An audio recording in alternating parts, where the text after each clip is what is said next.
زبن زي مويات أمريكا صراحة نخدركب دقل زبن الجنزب كيو تأخنا ابن تابيتو كير خد مارم تغليها ويدما كبت أبكار بيخرج له سوا إذا مويات اليوم تيموس له ويدما أنتين تهلينا نقول أزنا لهم عند فيديو عليكم إذا حجز نقولكم مويات وعدت عينت مويات صرح يخيل اليوم ويدما ديمان دليم لكم دحر تشجركم جوجل لو علق نقولكم خل سلازين إذا مويات اليوم تيموس له نقول ويدما خميركم تمهارهم تقولوا تمهاركم دما خميركم صرح لهم تقولوا نقول أزنا لهم عند فيديو بحدا كان رأيو منا أنت يموس له نقول أزنا لهم عند فيديو رأيو مالوسي كما جمرة غير حسب ذلك فيديو إديتينج قبل كله أب سعازي trust me مش بزح السبك زارب كله بفلايد مع content creator تكون السبات فيديو إديتينج تعوي سبسي إنهم دولنا نعملت أنا نوعلوسي مكال حبر السبب غيبان يرى كم إثيوبيان مالوتي إثيوبيان كراكب كله جن فيديو إديت مقبار خليهم even معلو كتصبغ معاتي فيديو إديت أجابراناتو جن أم قالوا ذي ترى على مالوتي نعم نتسوم تقرنا سوم يكلونيم even up text تقطو قلوا تخكلنيا صحف يكون دوتو مالوتي نعم نتنزل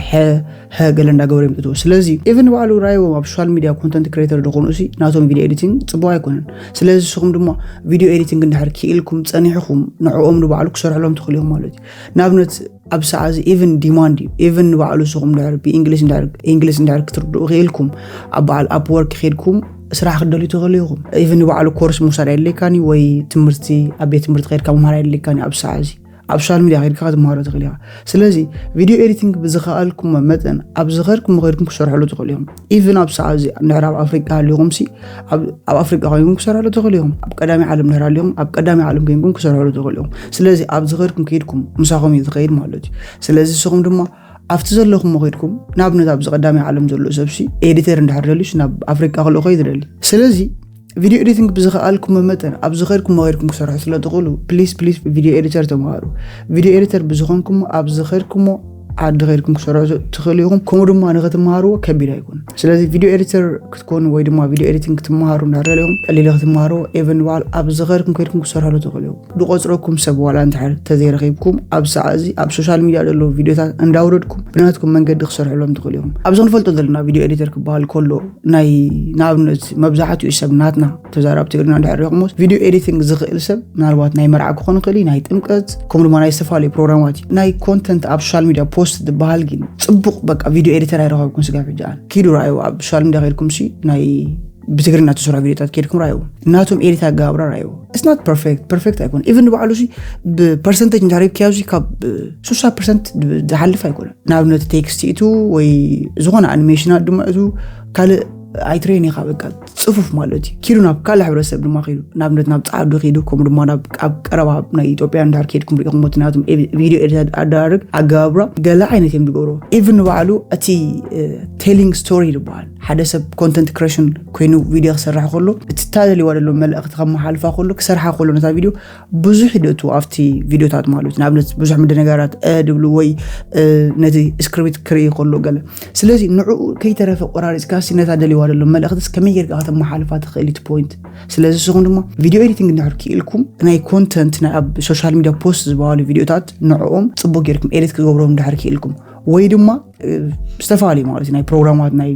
ناي مرعالي ناي تقدم قال نزيم دما نحرك جبروا أخيلكم شيء وانا تسوهم سرعة تسوهم سلازي أبسعازي كم فيديو إديتينج ذلوا مويا دارجا يلنك تولي غلل مناتو عبد كابو تغير كاسلت سرعة له مالتي فيديو إديتينج تكلوا نحر اليوم قليلو even وعلى كبير يكون ذلوا نحر اليوم صعب سعازي على Adobe Premiere Pro CapCut استفالي وعلى 4-5 يدخلون نعوم تماهيركم كتقولوا تغليهم نابنت Adobe Premiere Pro نحكي الكاسي يتخلص كتقولوا تغليهم نابنت كل على Adobe Premiere Pro كم يجركا effect تأتو كم يجركا translation تأتو كم يجركا تقارص ندول كلهم زي نحكي لكم أو حدا ويب سايت ويد ما أو حدا application نتهم كارد دما تماسال التولس يدلهم سلازي أبتح حدا كيلكم يدلهم نتخيل دما صار له تغليهم بحنساب ترى فيديو editing تمهارو دهري دما أبتدلهم غيركم كسر له تغليهم ويما زدلهم ويب سايت دما أواتهم edit كتقبلوا له تغليهم قليلي كابشال ميديا تمهارو تغليهم فيديو إديتر تمهارو تقدماي فيديو إديتينج مالتي كم كلاي دما سوشيال ميديا مانجمنت كبال كله نابنت حدا سبالو نابنت زغنا كونتنت كريتر نهار يوم موسي ብዙሕ ዓይነት ሶሻል ሚዲያ ይዘሉ ንኣብነት ፌስቡክ ኢንስታግራም ቲክቶክ ዝተፈላለዩ ዩቲዩብ ማለት እዩ ኩሉ ማለት እዩ ማኔጅ ክትገብሮ ኢኻ ማለት እዩ ኩሉ ነተን ሶሻል ሚዲያ ኣብ ናትካ ላፕቶፕ ወይ ካብ ሞባይል ኣለዋ ንዓን ድማ መደባት ኣውፂኻ ምስቲ ካምፓኒ ዲስካስ ጌርካ ማዓስ ፖስት ይባል ኮመንት ድማ እንዳመለስካ ምስራሕ ማለት እዩ ንኣብነት ሓደ ሰብ ዩቲዩብ ናቱ ማኔጀር እንዳሕር ኮንካሉ after YouTube ድስራሕ ኩሉ ግዜ ፖስት ድባሃሉ ስራሓት ወይ after ኮመንት ድጽሓፉ ጽሑፋት ቴክስታት ንዖም መምላስ እቲ ካምፓኒ ክገብሮ ዝግብኦ ባዕልኻ ምግባር ከም ነቲ ካምፓኒ ተኪኢኻስ ባዕልኻ ምግባር ወይ ድማ ነቲ ግለሰብ ተኪኢኻ ባዕልኻ ማኔጅ ምግባር ነቲ ሶሻል ሚዲያ ናቱ ማለት እዩ ዘድልየኩም ነገር ንሓሊ ስኪል ዘድልየኩም ከመይ ጌርካ ዩቲዩብ ከመይ ጌርካ ፖስት ብል ከመይ ጌርካ ጽሑፋት እቱ ከመይ ጌርካ ናቱ ኮሚኒቲ ድማ ፖስት ብል መዓልቲ ወይ ድማ በትዳልዮም ወደሎ ምስካጁዋል ምስኡ ዲስካስ ጌርካ ምስቲ ግለሰብ ወይ ድማ ምስቲ ካምፓኒ መደባት ዳሊኻ ዘድልየካ መልእኽቲ ተመሓላልፍና ንዑ ተዳሉ ማለት እዩ ስለዚ ኣብ ሶሻል ሚዲያ ማኔጀር ኮይንኩም ክሰርሑ ከለኹም ዘድልየኩም ነገራት እንተሃልዩ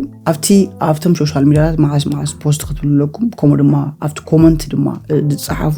ንዖም ድማ ምምላስ እዩ ከም ተወሳኺ ድማ ነቲ ካምፓኒ ፎሎወርስ ወይ ድማ ሳብስክራይበርስ ምዕባይ ዝኸውን ስራሕኻ እቲ ካምፓኒ ናቱ ፎሎወርስ ተዘይዓቢ ወይ ድማ ናቱ ሳብስክራይበር ድማ ተዘይዓቢ ምናልባት ስራሕኻ ክትሰም ትኽእል ኢኻ ስለዚ ስኻ ድማ ንኩሉ ሶሻል ሚዲያ ፈሊጥካዮ እንዳሕር ትሰርሕ ኣለኻ ምዕባይነት ሶሻል ሚዲያ ናይቲ ካምፓኒ ከምኡ ድማ ኮንሲስተንት ኮይንካ መደባት ኣዳሊኻ ንኩሉ ናይቲ ካምፓኒታት ሶሻል ሚዲያ ፖስት ምባል ስለዚ ሶሻል ሚዲያ ማኔጀር ክበሃል ከሎ ኣብ ድኹነ ቦታ ክሰርሑ ትኽእል እዮም ንኣብነት ሓደ ሰብ ንኣብነት ኣብ ኣፍሪካ ክኾን ይኽእል ወይ ኣብ ቀዳማይ ዓለም ድሕር ሃልዩ ሓደ ሰብ ሶሻል ሚዲያ ናቱ ድማ ድሕር ሃልይዎ ድማ ኦኬ ማኔጅ ክገብረልካ ትብሎ ማለት እዩ ኢቭን ባዕሉ ቮለንታሪ ክጅምሩ ትኽእል ኢኹም ናብነት ሓደ ሰብ ኢቭን ባዕሉ ንዓይ እንዳራሊስ ኦኬ ናም ሶሻል ሚዲያ ናትካ ማኔጅ ገርበልካ እንዳራሊኩምስ ኦኬ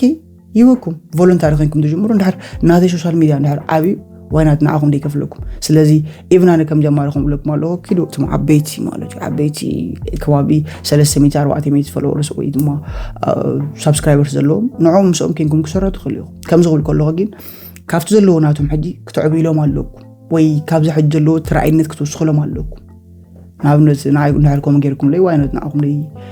ደይቆጽረኩም ስለዚ ዘድልየኩም በኣካል ኪድካ ምስራሕ ኣለኩም እንታይ ይላሉ ኣብ ገዛኹም ኮይንኩም ክሰርሑ ትኽእሉ ኢኹም ላፕቶፕ ኣለኩም ሞባይል ኣለኩም ስለዚ ኩሉ ናይቲ ካምፓኒ ሶሻል ሚዲያ ኣብ ኢድኩም ኣሎ ኣካውንታት ንስኹም ድማ ንዑ ማኔጅ እናገበርኩም ስካጁዋል ኣዳሊኹም ፖስት እንዳበልኩም ኮመንት እንዳመለስኩም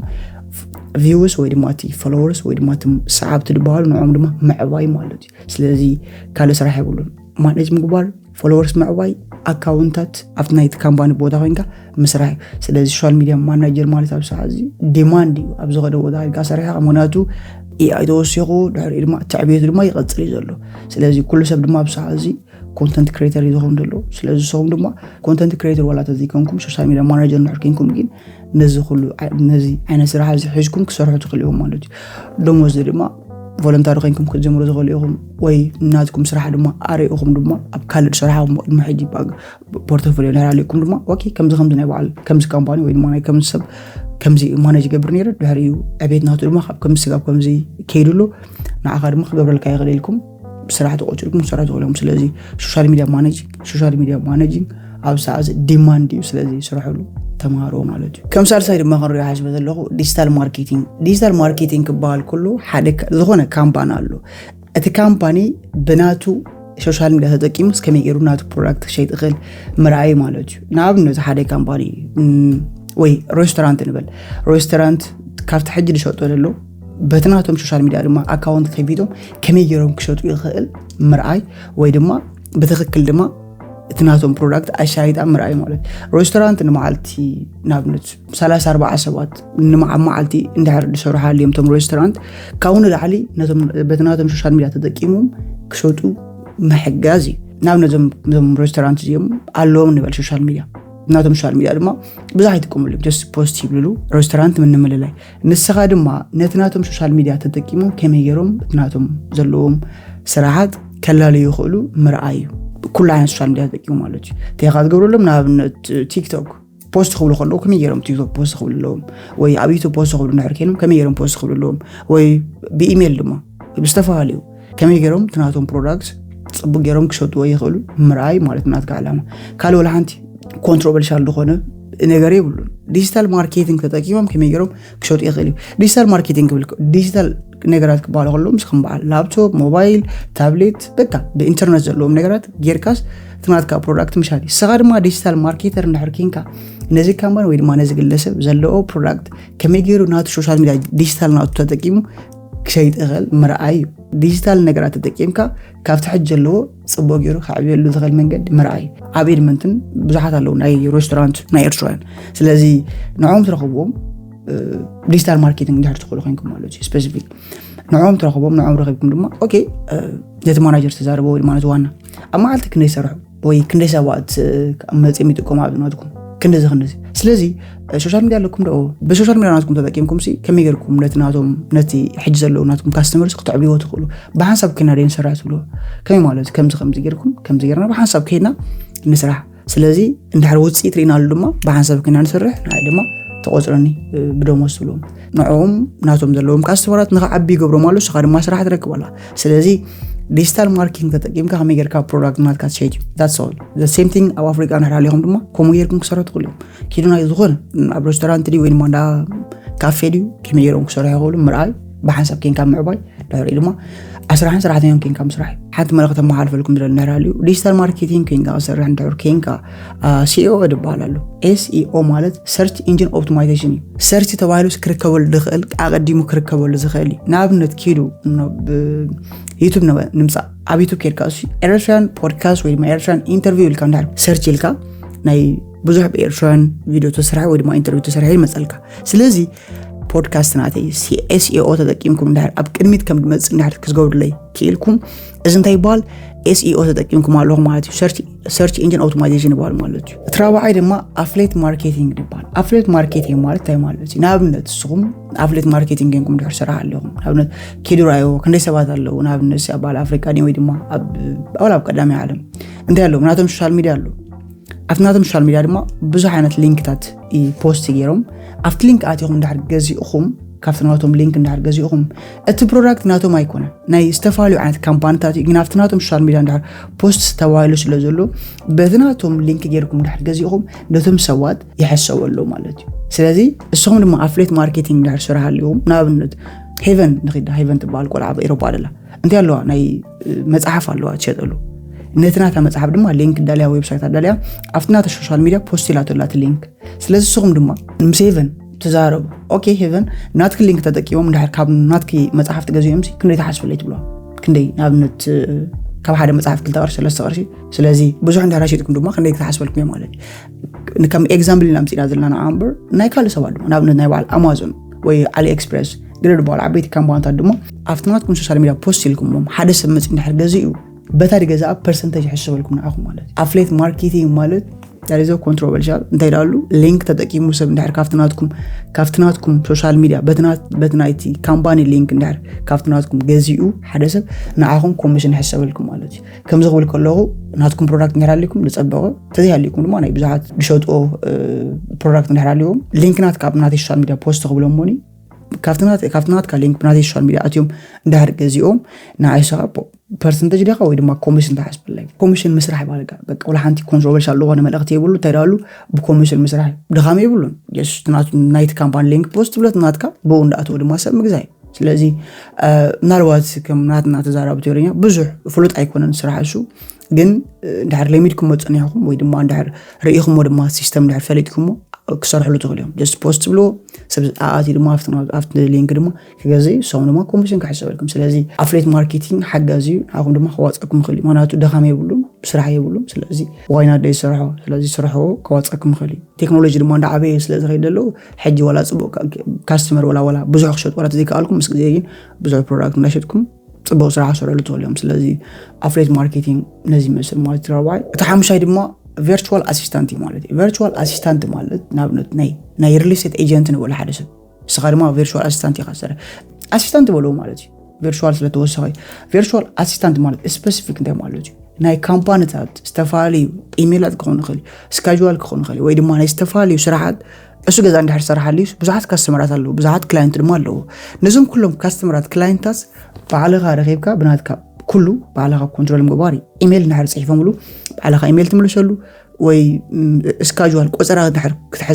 ክሕዝ ደልዩ ድማ ባዕልኻ ቆፀራት ሕዘሉ ኣብ ሰዓቶም መፂም ድማ ይረኽቦ ማለት እዩ ስለዚ ቨርቹዋል ኣሲስታንት ኮይንኩም ድሕር ክሰርሑ ደልይኹም ምናልባት ቋንቋ ከድልየኩም ድሕሪ ኮምፒተር ድማ ምኻል ከድልየኩም ድሕሪ ወላ ሓንቲ ኣይድልየኩን ማለት እዩ ምስ ሰባት ደልየኩም ኮሚኒኬሽን ድማ ምስ ሰባት ከመይ ምዃኑ ድማ ክትፈልጥለኩም ቆርብተይ ልምዲ ክህልወኩም ኣሎ ወይ ድማ ፅቡቅ ክኾን ኣሎ ድሕሪ ቨርቹዋል ኣሲስታንት ኮይንኩም ክሰርሑ እንደደልዮም ቋንቋ ኮምፒውተር ኮሚኒኬሽን ኢሜል መምላስ ድማ ወላ ኢሜል ምጽሐፍ ድማ ማለት እዩ ካምፓኒ ሰራዩ ስራሓት ኣሎ እነዚ ካምፓኒ ድማ ስራሓት ማለት እዩ ሰርች ገና ገበርካ ባዕልኻ መምጻዩ ከም ዝበልኩም ድማ ናይ ኤጀንታት ወይ ድማ ናይ ተፋልዩ ናብነት ከም ናይ ባዕል ሪሴት ኤጀንት ወይ ድማ ናይ ካልእ ኤጀንት ኮይንካ ድሕር ሃልዮም ድማ ኣብ ትሕቲኦም ኮይንካ ናቶም ቨርቹዋል ኣሲስታንት ኮይንካ ድሕር ዝሰርሑ ኮይንካ ገዛውቲ ድሸጥ ድዩ ወይ ድማ ክላይንት ገዛውቲ ድገዝኡ ድዮም ነዚኦም ምድላይ ባዕልኻ ኣብ ትሕቲኡ ኮይንካ ስካጁዋል ድማ ምድላው ድሕር ቆፀራታት ሃልዩ ወይ ድማ ሚግሻታት ድሕር ሃልዩ ባዕልኻ ኣየር ትኬት ምቑራፅ ሆቴላት ባዕልኻ ቡክ ምግባር ዝተፈላለዩ ስራሕት በይኑ ክገብሮ ዝግባእ ኣብ ትሕቲኡ ኮይንካ ስኻ ኩሉ ማለት ይገብረሉ ማለት እዩ ፉል ታይም ዲኻ ወይ ድማ ኢቭን ባዕልስ ኣብ ገዛኻ ኮይንካ ስራሕ ትኽእል ኢኻ ግድን ኦፊስ ኣይድልየካኒ ወይ ድማ ከይድካ ኣካል ኣይድልየካኒ ኣብ ገዛኻ ኮይንካ ኩሉ ብኢንተርኔት ጌርካ ክትዳሉ ትኽእል ኢኻ ኢቭን ዘ ቤስት ጆብ ማለት እዩ ኣብ ሰዓዚ ኢቭን ኣብ ኣፍሪካ ኮይንካ ስራሕ ትኽእል ኢኻ ሴም ቲንግ ኣብ ዝቐዳሚ ዓለም ኮይንካ ስራሕ ትኽእል ኢኻ ብዙሕ ክላይንት ክትረክብ ትኽእል ኢኻ ቀስ በቀስ ክላይንት ይትረክበሉ መንገዲ ኣይክልን ስለዚ ቨርቹዋል ኣሲስታንት ማለት ኣብ ሰዓዚ ዘ ቤስት ጆብ ስለዝኾነ ፍለጥዎ ተማሃርዎ ድማ ክሕግዘኩም ይኽእል ማለት እዩ ቀፂልና ድማ ከም ሳድሻይ ንሪኦ እንድሕራልዩ ብዛዕባ ግራፊክስ ዲዛይን እዩ ማለት እዩ ግራፊክስ ዲዛይን ክበሃል ከሎ እንታይ ማለት እዩ ንኣብነት ኢቨን ባዕሉ ግራፊክስ ዲዛይን ስእልን ባዕሉ ኤዲት ምግባር ግራፊክስ ዲዛይን እዩ መብዛሕትኡ ሰብ ናብነት ተፈላለዩ ዓይነት ስራሕት ድማ ናብነት ናይ ሬስቶራንት ድዮም ወይ ናይ መርዓ ፓነራት ወይ ድማ ናይ መርዓ ካርድታት ነዚኦም ኤዲት ምግባር ማለት ግራፊክስ ዲዛይን ክትከል ኣለካ ማለት እዩ ዲዛይነር ተባሂልካ ትፅዋዕ እንድሕር ኮንካ ነዚኦም ምኽኣል እዩ ነዚኦም ኤዲት ምግባር ፖስተራት ምድላው ስእልታት ፓነራት ማለት ዝተፈላለዩ ኢቭን ኣብዚ ዘሎ ከማን ከሪኩም ኣይክእልኒ እምበር ኣሎ ኣብዚ ዝተፈላለዩ ዓይነት ስእሊ ምድላው እዩ ኣሚን ቪድዮ ኮንኩን ድብለኩም ደለኹ ቪድዮ ኤዲተር ካልዩ ግራፊክስ ዲዛይን ግን ደረቕ ስእልስ ኤዲት ጌርካ ምድላው ማለት እዩ ዝተፈላለዩ ጌርካ ምስ ዘመን ዝድኸይድ ዓይነት ጌርካ ምድላው ማለት ግራፊክስ ዲዛይን ኢልካኒ ስእሊ እንድሕር ሂበካስ ፓነር ናቲ ወይ ድማ ሳምፕል ናቲ ኣዳሉ ለይል እንድሕር ሂበካ ፅቡቅ ጌርካ ተሰሪሕካዮ ግራፊክስ ዲዛይነር ኢኻ ታይበሃል ኢኻ ስለዚ ግራፊክስ ዲዛይን እንድሕር ክኢልኩም ኣብ ሰዓዚ ብዙሕ ዓይነት ስራሕ ክትሰርሑ ትኽእሉ ኢኹም ኪዱ ናብ ሶሻል ሚድያ ዝጥቀም ሰባት ንራለዮም ኪዱ ናቶም ፓነር ናብ ቅድሚት ድመፅእ ጽቡቅ ተዘይኪኑ ወይ ድማ ሕማቅ ኪኑ ብዙሕ ይርአየሎም ድሕር ኮይኑ ኦኬ ትረኽቦ ኮንታክት ገብሮ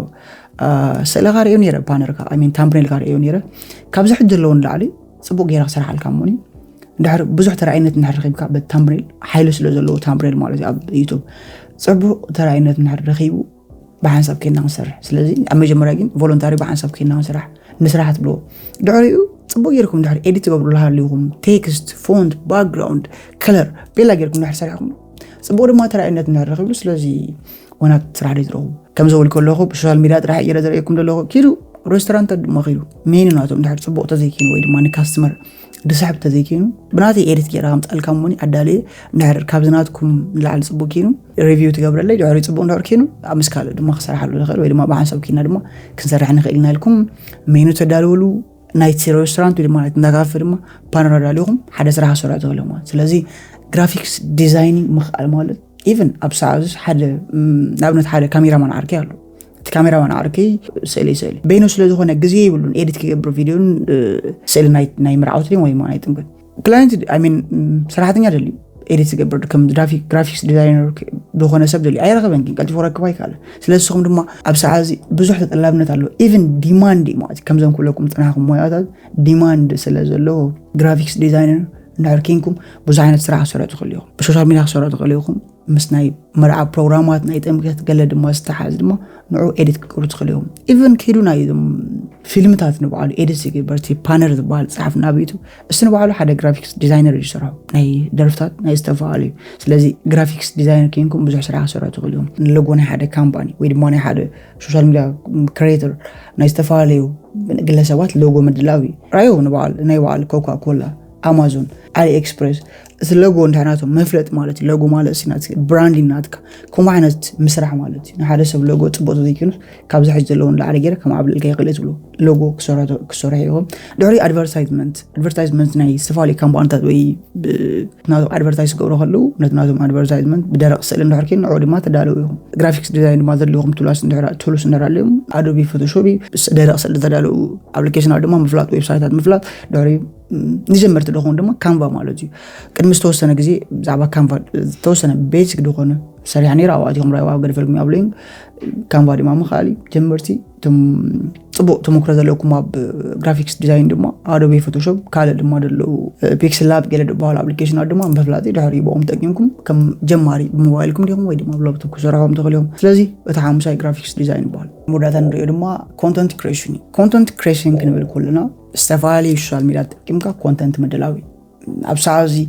كل سبرايو كونتنت كريتور يسخون دلو واي نات سخون دما نايسب نايندماتكم تقم داراهم جست غزيهم تباغون سلازي كونتنت كريشن داركينكم ابسازي ابزغونه بوتايت مسرو دوليهم نالبات ندير تفولت وغينكم كونتنت كريتور على حاجه بفلاي دما افريكا دلهم سبات كونتنت كريشن مخنا ابسازي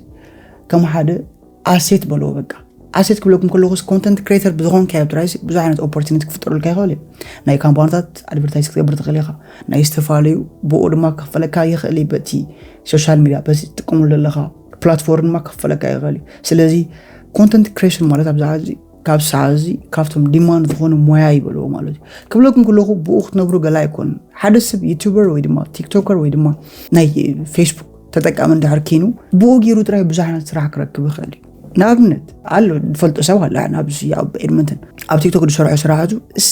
اتنات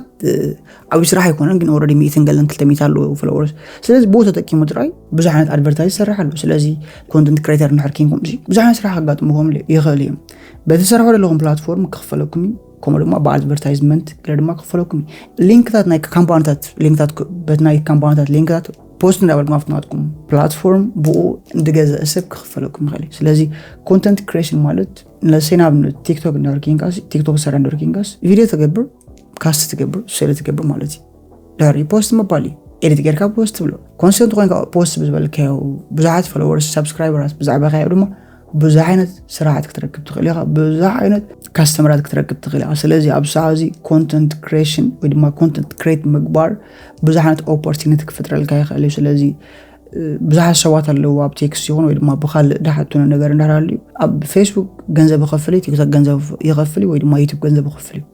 سيريسلي سغاب حجاي تفلطونيهم بكم دخفل وانا داني كندي سوات اللي فلورسم كصرفو ديم ودما كمور زوعل دلو اب سوشيال ميديا فري سلازخونه ويدما نعقوم كموركم دليم ويدما نعقوم كزناغعكم دليم ما يكون اب سوشيال ميديا موصدلو سوات ويدما انفلونسر ادبال حدث فيلم خدالو خلا بيوتيوب سي ገንዘብ ስለዘለው ዩቲዩብ ፊልም ዘዳለሉ حدث فيلم خدالو خلا كندي بروسات كندي ገንዘብ كندي ኢንቨስትመንት እንዳደርገ ብርሃሊነት ፊልም ንخسر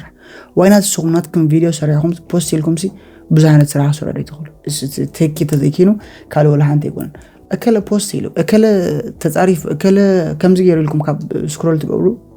مصاو بوغيرم كسرات خليهم امنا سين نخلو سب خونيكم كون دبللو ግን ኮማት ድሌት እንዳለው ወይ ድማ ቦኩ ጥቆም እንዳኻልኩም ወይና ዲት ጥቆምሉ ስለዚህ ኮንተንት ክሬት መግባር አብ ሶሻል ሚዲያ በዛህነት ኦፖርቹኒቲ ከምጻልካ ይخلي امنا سين አብ ሓፂር እዋን አብ ሎንግ ተርም ዲ ወይ ድማ ከም ኦፖርቹኒቲ ለዚና ብነት በኤግዛምፕል ከለኩም አዶናይ أنا تبراوي أرونايسي كني تذكيمه أوريدي أبسازي كفتم تلو تربالو ناي إثيوبيا سوشيال ميديا قدمي تلاو مخان ويد ما قدم تفلت ملاوسي انتي نيرو على تيك توكر نيرو نريو نيرنا مالتي أب كان لازم قبل نبر لايف سلازي أبساز درما متى درجالو أو within 2 or 3 years opportunity متى كم دمت أي تفلتني سلازي نمتى كم مخان دافلتكم سوق تقولوا بفلاي دما ولا حنت دي شيء ديبلكم ويد ما دوغان حساب ديبلكم سوا ناركينكم اتسوكي قاسيلو خرداكمي قاسيل دما مدبات كدالو لوقت كجمهوريكم مسغزي مالتي حسابات እንዳለውኩም ወይ ብዙሃነት ፕሮዳክት ድሽት እንዳለውኩም استفالي مالتي حبنت مغمشات كون خلي ወይ ድማ خال እንዳለውኩም እከለ ከብለን ሰብ ከብለን እንዲ ወይ ድማ ሰብ ክሳቀን እንዲ ወይ አይከልኒ ወይ ድማ خال سبب ተምጹ ሰባት እንዳለውም ديكون يتزاربوا مغنياتو بوغيركم بزاحነት ስራዓት راو بتخليهم ወይ بزاحነት ነገር ትገብሩ تخليهم ስለዚህ ኮንተንት ክሬት አብዛ አብሳዚ በቃ ሞያይ በቃ ምናልባት 10 لايك توب 10 دقيقة ويدا توب 5 دقيقة قل تقومت مويا بسعازي سلازي كونتنت كريت كتقبلوا ندحر جميلكم بزعانة opportunity خقاتمكم سلازي خيل أيتنعقوا كاب ناي سبسكرول تقبلوا جس السهم متيهم تتقوموا المالتي سكرول مقبار قريفكم شعور ريسيرش مسرح اليوم كتجمر ريسيرش ندا سراهم opportunity تعبير من قد ياخد تفضلوا كل سب بسوشيال ميديا ماشي سرح دي وين ما دمر دلو نعاكم كمهركم وين ما نعاكم كفلطكم ما يكون انت دالو استدقي من عاهم دما خطقمكم مالتي كم زول كله سخان انا قلقيتون دما تتقم مالتي تتقاقم يخ بفلاي دما كاب تمرتاو ነገር ሃዲንኩም ናብ ዘይተደለየ ነገር ድጻረፉ ገለድ ገብሩ ነገር ላይክ ዘይተደለዩ ሓሳባት አምጭም ፖስት ብሉ ገለመለ ስቱፒድ ሆኖ ነገር አውቱ ወር ሰባት ነራለሁም ዋን ዴይ ክዝክሩን ይሁም ናይ አብ ቅድማም ላግለኩም አለ አይ ስዌር ቱ ጋድ ክዝክሩን ይሁም ዋን ዴይ ስለዚ ባዓለኩም ተጠቀሙሉ ናይ ሰብስክራይብ ይወር ኮንተንት ክሬሽን ደማ አብሳዚ ዘ ቤስት ስኪልስ ለተሆነ ተጠቀሙሉ ማለት ፋይናል ሻርሻይ ነዚህ መስል ሆፕፉሊ እዞም ሽድሽ ዓመት ሞያ እንደሃለምኩም ብዙሓት ሞያ ይደሎ ግን ስፔሲፊክ ድማ አብሳዚ ክሰርሕሎም ትኹሉ ነገራት በዘም ሸውዓት ደበልኩም ሞያታት ተማይርኩም ደይበልዮም ኩሉ ግዜ ኣብ ዝኽርኩም ቦታ ክሰርሕሎም ትኹሉም ከድኩም ኣብ ስራሕ ተቆፂርኩም ገለገለ አይኩን ኣብ ገዛኩም ጌምኩም ክሰርሑ ትኹሉም ጠቅጠቃው ከለኹም ማለት ላፕቶፕኩም ሞባይልኩም ተጠቅሙ ስለዚህ ዘም ሸውዓት ሞያታት ማለት እዩ ሶሻል ሚዲያ ማኔጀር ይልና ኣለና ኮንተንት ክሬሽን ይልና ኣለና ቪዲዮ ኤዲተር ግራፊክስ ዲዛይን አፍሌት ማርኬቲንግ ዲጂታል ማርኬቲንግ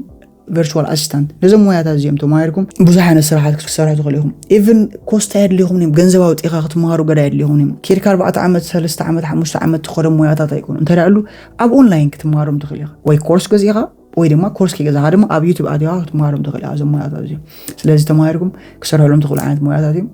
ናልባት ኮንትሮቨርሻል ንርከንኩም ኣብ ኮሜንት አቆምጥ ላይ ናልባት ከም ትኽሉ ይዘርብለኩም ፕሊስ ኣብዚ ቻናል ዝመጽኦም ተማይርኩም ወይ ድማ ቁም ነገር ሒሽኩም እንዳርወጽኩም why not subscribe to What's the problem? I'm just kidding. ስለዚህ subscribe ሊጎሩም ሰው አናርኪንኩም subscribe ይርኩም እዚ ቪዲዮ ንሕርፈት ይቆመሩ ማለት ጎሮ ንብዙ ሐሳባት ተጠቅሜት ብሎ እንዳርኪንኩም ድማ ንብዙ ሐሳባት ሼር ግበሩ ናይ ደሞ አንጂ ለነዚህ መስል see you next time ተጠቅሙ ማለት